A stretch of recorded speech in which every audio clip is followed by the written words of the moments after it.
అందరం కూడా చూసాం. ఇప్పుడే కౌశిక్ రెడ్డికి కరీంనగర్లో కోర్టులో బెయిల్ రావడం జరిగింది. బెయిల్ రావడం పట్ల మా హర్షాన్ని కూడా వ్యక్తం చేస్తూ ఉన్నాం. అయితే ఈరోజు పోలీసులు ముఖ్యంగా డీజీపీ గారు ఒక్క విషయాన్ని గుర్తుపెట్టుకోవాల్సిన అవసరం ఉంది.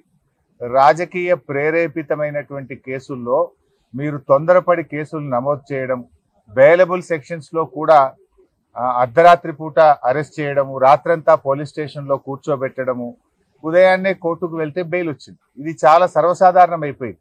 అంటే ఇలా ఆలోచించాల్సిన అవసరం ఉంది. పోలీసులు కూడా ఈ రాజకీయ ప్రేరేపితమైన కేసుల్లో నాయకులు చెప్తే వినడం కాదు, చట్టానికి లోబడి పనిచేయాలి. మనకు కాన్స్టిట్యూషన్ ఉంది, మనకు కొన్ని చట్టాలు ఉన్నాయి, శాసనసభలో చేసుకున్న చట్టాలు ఉన్నాయి, దానికి లోబడి పనిచేయాలి. సుప్రీంకోర్టు కానీ హైకోర్టు కానీ చాలా స్పష్టంగా బెయిలబుల్ సెక్షన్స్లో మీరు స్టేషన్ బెయిలే ఇవ్వండి అని కూడా చెప్పారు.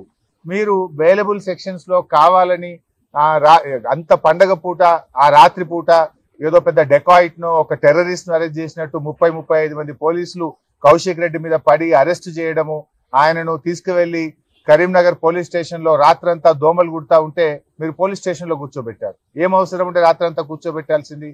పండుగ తెల్లారి మీరు అంత కావాలంటే అరెస్ట్ చేయడానికి ఏమైనా ఇబ్బంది ఉన్నదా? ఏమైనా అడ్డంకులు ఉన్నాయా? ఆయన ఏమైనా పారిపోతాడా? ఆయన ఒక గౌరవ ప్రజాప్రతినిధి కదా.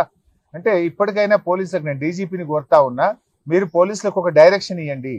ఈ పొలిటికల్ మోటివ్ కేసుల్లో ఇలా ఎప్పుడు పడితే అప్పుడు అరెస్ట్ చేయడము, అర్ధరాత్రి పూట అరెస్ట్ చేయడము, పండగ పూట అరెస్ట్ చేయడము,